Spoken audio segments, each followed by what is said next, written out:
ایک شخص حضرت رضی اللہ تعالی عنہا کی خدمت میں آیا اور کہنے لگا، علی وہ کون سا وقت ہے کہ جب بھی دعا مانگ لو تو فوراً قبول ہو جائے؟ تو حضرت علی رضی اللہ تعالی عنہ نے فرمایا، اے شخص، میں نے اللہ کے رسول صلی اللہ علیہ وآلہ وسلم سے سنا ہے کہ 3 موقع ایسے ہوا کرتے ہیں جن میں اللہ اپنے بندوں کی دعا رد نہیں کرتا۔ اس شخص نے پوچھا، یا علی وہ کون سے 3 لمحات ہیں؟ تو حضرت علی رضی اللہ تعالی عنہ نے فرمایا، نمبر 1، جب انسان کا جسم کانپنے لگے اور تھر تھرانے لگے، اس وقت دعا مانگی گئی کبھی رد نہیں ہوتی۔ نمبر 2، جب اللہ کا ڈر دل میں ابھرنے لگے، اس وقت بھی انسان اگر کوئی حاجت اپنے رب کے سامنے رکھتا ہے، اللہ اس کی حاجت کو ضرور پورا کر دیتے ہیں۔ اور نمبر 3 پر، جب انسان کی آنکھیں نم ہو جائیں تو اس وقت میں مانگی ہوئی دعا بھی رد نہیں کرتا بلکہ ضرور قبول کرتا ہے۔ اور یاد رکھنا، ان تینوں حالاتوں میں انسان کائنات کی جو بھی چیز مانگے وہ اسے ضرور ملتی ہے، چاہے وہ صفا مروہ کے برابر، سونے چاندی کے برابر ہی کیوں نہ ہو۔ اللہ پاک اس کی دعاؤں کو فوراً قبول کر لیتے ہیں اور اس کی ہر حاجت کو، اس کی ہر مراد کو پورا کر دیتے ہیں۔ اب میں آپ کو ایسا وظیفہ بتاؤں گی جسے آپ مالدار ہو سکتے ہیں، یعنی مالا مال ہو سکتے ہیں، مالدار ہو سکتے ہیں، اور انشاءاللہ آپ کے گھر میں بہت ساری برکتیں، خیر ہوگی۔ وہ وظیفہ آپ کو 11 دن تک کرنا ہے، اور وہ وظیفہ کیا ہے؟ اللہ پاک کا ایک صفاتی نام ہے، یا رزاقو۔ یا رزاقو، یہ اللہ پاک کا بڑا ہی مبارک نام ہے کہ اے اللہ میری مالی پریشانی دور کر دے، مجھے زیادہ سے زیادہ روزی دے دے اور حلال روزی دے دے۔ تو یہ وظیفہ کرنے کے لیے آپ کو رات کو وضو کرنا ہے۔ وضو کرنے کے بعد جب آپ بستر پر بیٹھیں تو داہنی کروٹ سنت پر آپ کو لیٹنا ہے۔ پھر لیٹنے کے بعد آپ کو اپنی حاجت دل میں رکھ کر یا رزاقو، یا رزاقو، یا رزاقو 111 مرتبہ 111 مرتبہ 11 دن تک پڑھنا ہے، اور ہر رات اسی طریقے سے وضو کر کے ہی پڑھنا ہے۔ انشاءاللہ اللہ تعالیٰ کچھ ہی دنوں کے اندر آپ کی ہر حاجت کو پورا کر دیں گے، اور اللہ کی مدد غیب سے آپ کے گھر میں آئے گی۔ اللہ کی رحمت اور برکت آپ کے گھر میں برسنے لگے گی انشاءاللہ۔ اب ہم آپ کو بتاتے ہیں کہ پیارے نبی حضور پاک صلی اللہ علیہ وآلہ وسلم نے ارشاد فرمایا، 4 چیزیں چہرے کی رونق ختم کر دیتی ہیں۔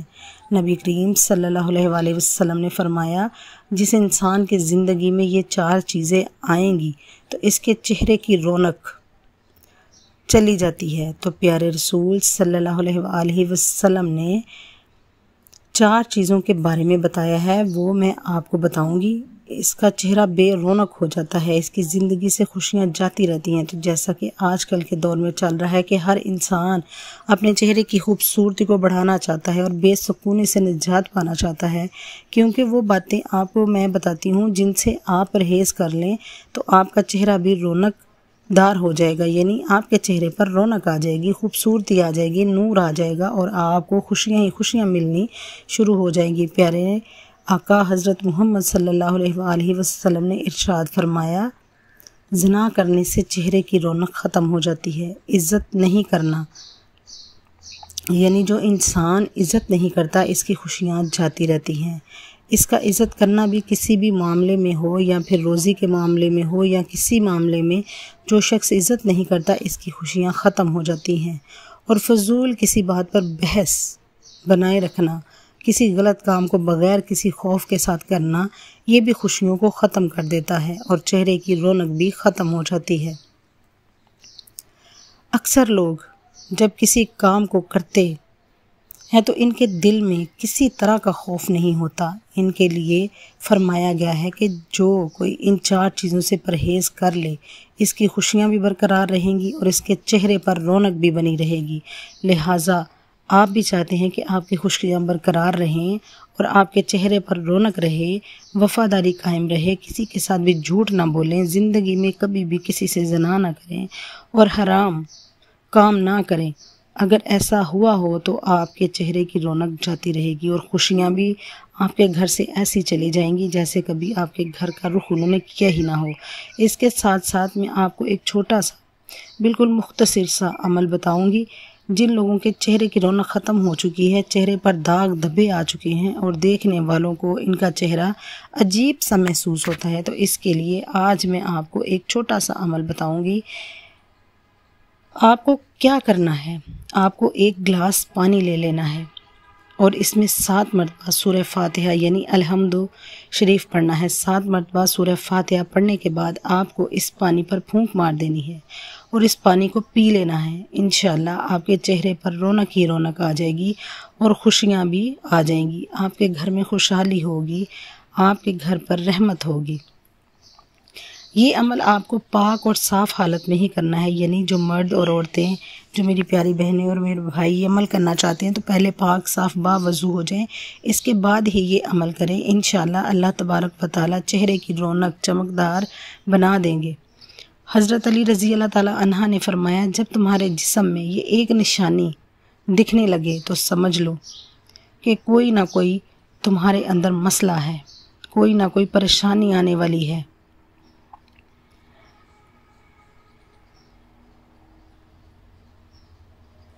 جب تمہارے جسم میں یہ ایک نشانی دکھنے لگے تو سمجھ لو کوئی آپ کے لیے دعا کر رہا ہے۔ تو حضور پاک صلی اللہ علیہ وآلہ وسلم نے فرمایا، پیٹھ پیچھے مسلمان بھائی کی دعا قبول ہوتی ہے، اس کے پاس ایک فرشتہ ہو دعا کرنے والے کے سر سے قریب مقرر ہوتا ہے۔ جب کوئی کسی مسلمان بھائی کے لیے دعا کرتا ہے تو فرشتہ اس پر آمین کہتا ہے اور یہ کہتا ہے کہ مسلمان کے حق میں تو نے جو دعا دی ہے وہ تیرے لیے بھی اس جیسی نعمت کی خوشخبری ہے۔ ہمارے پیارے نبی حضرت محمد صلی اللہ علیہ وآلہ وسلم نے فرمایا، اللہ تعالیٰ فرماتا ہے پہلے تجھ سے شروع کروں گا، یعنی تم جو دعائیں دوسروں کے لیے مانگ رہے ہو وہ دعائیں پہلے تمہارے حق میں قبول کروں گا، پہلے تمہیں ہی دوں گا، پہلے تمہیں ہی عطا کروں گا۔ سب سے زیادہ قبول ہونے والی دعائیں کون سی ہیں؟ یاد رہے کہ نبی کریم صلی اللہ علیہ وآلہ وسلم نے فرمایا 5 دعائیں ضرور قبول کی جاتی ہیں۔ پہلے نمبر پر مظلوم کی دعا، دوسرے نمبر پر حاجی کی دعا، تیسرے نمبر پر مریض کی دعا، چوتھے نمبر پر مجاہد کی دعا، 5ویں نمبر پر ایک مسلمان بھائی کے لیے دعا جو دوسرے مسلمان بھائی کی غیر موجودگی میں کرتا ہے۔ تو میری پیاری بہنوں اور میرے بھائیوں، صرف 2 لوگ مقدر والے ہوتے ہیں، ایک وہ جنہیں وفادار دوست ملتا ہے اور دوسرا وہ جس کے ساتھ ماں کی دعائیں ہوتی ہیں۔ حضرت علی رضی اللہ تعالیٰ فرماتے ہیں، جب تم بغیر کسی وجہ کے خوشی محسوس کرنے لگو تو یقین کر لو کوئی نہ کوئی کہیں نہ کہیں آپ کے لیے ضرور دعا کر رہا ہے۔ 2 گناہ ہیں جن کی وجہ سے زندگی بھر کی نیکیاں ختم ہو جاتی ہیں۔ نمبر 1، دوستو، ایک اللہ کا نیک بندہ جس نے اپنی زندگی کے 70 سال اللہ کی عبادت میں گزارے، اس کے بعد اس کا انتقال ہو گیا تو وہ ایک مرید کے خواب میں آئے۔ مرید نے پوچھا، حضرت کیا حال ہے؟ آپ نے فرمایا کہ کچھ نہیں، بس ابھی تک بخشش نہیں ہوئی۔ مرید نے کہا کہ حضرت آپ نے تو 70 سال اللہ کی عبادت کی ہے، پھر آپ کی بخشش کیوں نہیں ہوئی؟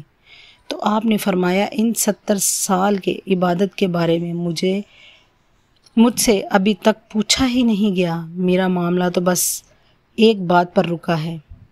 مرید نے پوچھا، آخر وہ معاملہ کیا ہے؟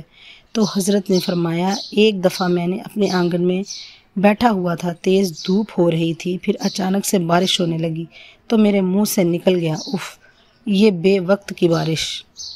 بس اللہ نے مجھے پوچھا، وہ بارش بے وقت تک کیسی تھی؟ اسے ثابت کر کے دکھاؤ، کیونکہ اللہ کے یہاں ہر چیز کا وقت مقرر ہے۔ اب میں اسے بے وقت تک کیسے ثابت کروں؟ بس اسی ایک گناہ کی وجہ سے اس شخص کی بخشش نہیں ہوئی۔ یہ تیز گرمی، یہ تیز سردی، تیز بارش، بے وقت بارش کا ہونا، یہ سب اللہ کی مرضی ہے۔ کب کیا کرنا ہے اور کیسے کرنا ہے، اللہ کے ہاں سب طے ہے۔ اس لیے اس کے کاموں میں اپنی کم عقلی نہ لگائیں اور اپنی زبان سے ایسے الفاظ کبھی نہ نکالیں جو اس کی شان کے خلاف ہوں۔ گناہ نمبر 2، دوستو، حضور صلی اللہ علیہ وآلہ وسلم فرماتے ہیں کہ کل جب تک قیامت کا دن ہوگا اور ایک بندے کو اللہ کی بارگاہ میں حاضر کیا جائے گا، اس بندے کے نامہ اعمال میں ہر طرح کی نیکی موجود ہوگی۔ اللہ کے پاس پہاڑوں جیسی نیکیاں ساتھ ہوں گی۔ ان نیکیوں کو دیکھ کر اہل محشر والے بھی حیران ہو جائیں گے، یعنی اس کے پاس اتنی ساری نیکیاں ہوں گی۔ اس کے بعد اس بندے کی تمام نیکیوں کو میزان ترازو میں رکھا جائے گا۔ اس کی نیکیوں کا پلڑا بھاری ہو جائے گا، اس کے گناہوں کا پلڑا ہلکا ہو جائے گا۔ وہ بندہ یقین کرے گا کہ اب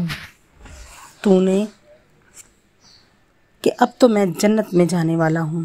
اب اس کے بعد اس کے گناہ والے پلڑے میں کاغذ کا ایک چھوٹا سا ٹکڑا ڈال دیا جائے گا تو اس کے گناہوں کا پلڑا بھاری ہو جائے گا، یعنی اس ایک کاغذ کے ٹکڑے کی وجہ سے تمام عمر کی نیکیاں ہلکی ہو جائیں گی۔ اس کے بعد اللہ کی طرف سے فرشتوں کو حکم ہوگا کہ اس کو پکڑو اور اسے گھسیٹ کر جہنم میں ڈال دو۔ وہ بندہ حیران ہو جائے گا اور سوچنے لگے گا کہ میں نے تو عمر بھر اللہ کی عبادت کی، آخر مجھ سے ایسا کون سا گناہ ہو گیا جو اس کاغذ کے ٹکڑے میں ہے، جس کی وجہ سے میرے گناہوں کا پلڑا بھاری ہو گیا ہے۔ جب فرشتے اس بندے کو گھسیٹتے ہوئے جہنم کی طرف لے جا رہے ہوں گے تو وہ بندہ کہے گا کہ میں جہنم میں تو جا رہا ہوں، لیکن مجھے یہ تو بتایا جائے کہ آخر اس کاغذ کے ٹکڑے میں ایسا کون سا گناہ لکھا ہوا ہے جس نے میری عمر بھر کی نیکیوں کو ختم کر دیا۔ تو پھر اللہ فرمائے گا کہ اے میرے بندے، تو نے ایک مرتبہ اپنی والدہ سے چلا کر بات کی تھی، صرف ایک بار چلا کر بات کرنے کا گناہ اس کاغذ کے ٹکڑے میں لکھا ہوا ہے، جس کی وجہ سے میری تمام نیکیاں ہلکی ہو گئی ہیں۔ اللہ اکبر! ذرا سوچو، ماں باپ سے صرف ایک بار چلا کر بات کرنے کا گناہ تو اتنا بڑا ہے، تو پھر جو لوگ اپنے ماں باپ کو اہمیت ہی نہیں دیتے، ایسے لوگوں کے ساتھ کیا ہونے والا ہے اللہ بہتر جانتا ہے۔ اسی لیے اگر آپ کامیاب ہونا چاہتے ہیں تو اپنے ماں باپ کی خدمت کریں اور ہمیشہ ان کو خوش رکھیں۔ دعا ہے کہ اللہ تعالی ہم سب کو اپنے ماں باپ کی خدمت کرنے کی توفیق عطا فرمائے اور ان کا ادب کرنے کا، احترام کرنے کی توفیق عطا فرمائے، اور ہمیں 5 وقت با جماعت نماز ادا کرنے کی توفیق عطا فرمائے۔ آمین۔